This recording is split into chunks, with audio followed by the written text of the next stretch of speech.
Uy, may taon na.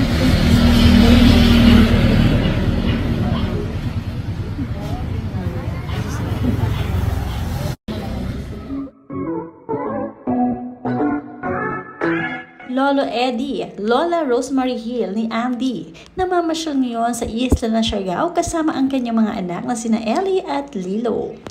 Nakita na nila ang buhay ni Andy sa isla kung paano siya gumagalaw sa araw-araw. Nariyan din si Tita Stevie na laging saksi sa hirap at saya ni Andy. Panoorin at kung hindi pa nakasubscribe, don't forget to click subscribe and hit the notification bell to keep you updated. Dahil nga ngayon lamang muli bumalik si Ellie sa isla ng Siargao, kapansin-pansin ang kanyang malaking pagbabago. Kitang-kita dito na napakasosyal na niyang manamit at syempre talaga namang nagbago na ang kanyang look. Mahaba na rin ang kanyang hair na talagang inaalagaan niyang mabuti. Kasama rin niya ang kanyang Tita Stevie na partner niya sa lahat.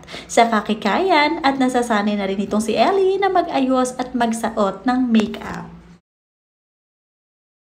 Ito nga si Tita Stevie na very conscious sa kanyang sarili. Siyempre, inaalagaan niyang mabuti ang kanyang health kaya naman panay ang kanyang vitamins. Dati-rati ganito rin kumilos si Andy na talagang alagang-alaga ang kanyang sarili. Ngayon nga na marami na siyang anak, si Ellie ang pumalit sa kanya sa kakikayan. Dati-rati kasi ay kikay din ito talagang si Andy. Simula lamang nang mapunta sa probinsya ay nabago ang kanyang life. Kaya naman ngayon si Ellie ay talagang namumuhay ng normal at talagang Manila girl na talaga at napakaganda.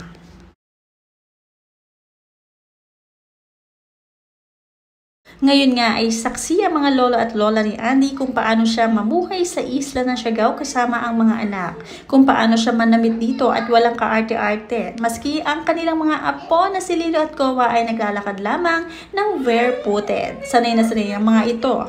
Okay na okay naman sa mga lola at lolo ni Andy ang buhay ni Andy sa isla. Tahimik, payapa at malayo sa gulo. Kaya naman masaya na rin sila kung asaan ngayon si Andy. Pumupunta na lamang sila dito para mamasyal at pasyalan ang kanilang mga apo, lalong-lalo na kung may problema si Andy sa asawa.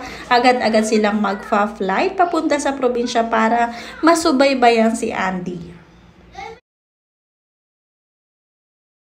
Sa kabila ng mga issue nila ni Philmar ay mas lalo pang nag-boom ang kanilang business. Talagang dinayong mabuti ang kanilang snack bar na Happy Islander na kung saan ay punong-puno ng mga tao. At nariyan nga rin si Philmar na nakabantay lamang sa isang tabi habang si Andy ay personal na naglalagay ng mga ingredients na mga order ng kanyang mga customers.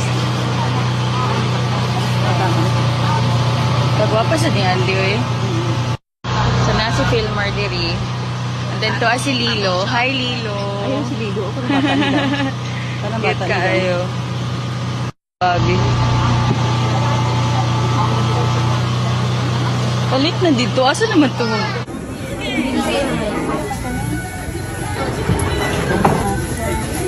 Here you are. Thank you. Si Andy talaga ay walang kaarte-arte. Habang siya nga ay nag-aayos ng kanilang mga paninda, ay nariyan ang kanyang anak na si Lilo, nakabantay din at mistulang nagpa-practice na rin bilang cashier. Walang kaarte-arte si Andy kahit sarili niya ito ay siya mismo ang naggagayak ng mga inumi ng customers. Nariyan nga rin ang kanyang Papa Philmar na nakabantay rin habang nagdatinda pa itong si Andy. Siya mismo ang nagmimistulang parang security guard ng kanilang tindahan.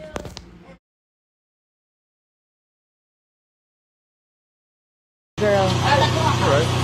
Yeah. Play matcha. Matcha? Do you guys have matcha?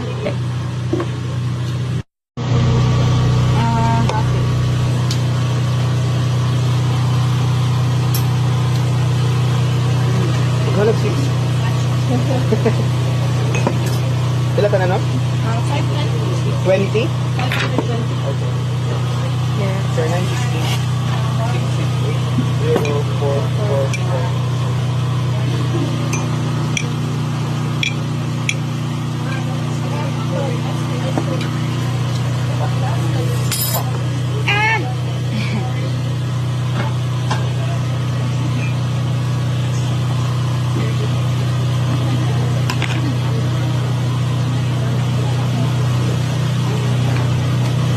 $520 naman ba?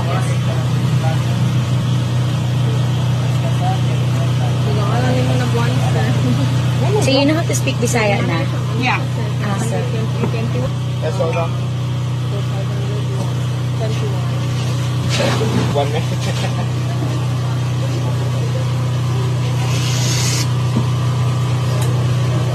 Ice Americano. Okay. There you go.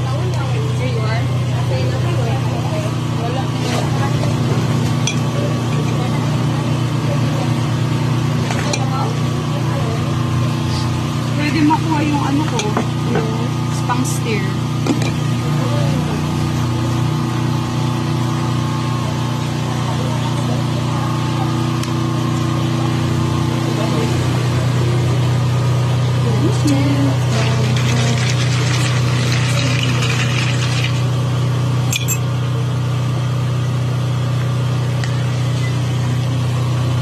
Thank you. Ngayon ng umaga ay spotted na naman si Filmar na mukhang aalis at daladala ang kanilang sasakyan ni Andy. This time ay family time naman dahil kasama niya ang kanyang mga anak. Marami nga rin na nagbibigay ng mensahe kay Filmar at pinapalakas ang kanyang loob lalo-lalo na ang kanyang mga close friends. Sabi dito, struggle is sometimes a path we must take, brother. Keep your family close, whatever it takes. One call away, for me. At sinagot nga agad ito ni Filmar na love brother ko, amping pud kamo per me sa imo family. To Filmar Alipayo, pray to God first before anything else. Pray before you post your dirty linens. Pinapahiya nyo lang ang baho ng pamilya nyo. Itabi ang katangahan sa social media. At ito pa ang isa, idol, ayaw jud ipalit ang imong pamilya sa unsa pangamaawbot na temptation. God bless you ninyo ni Idol Andy. Dami!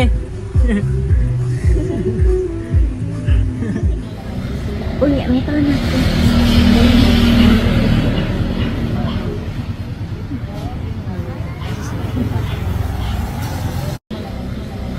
Uy, may tao na.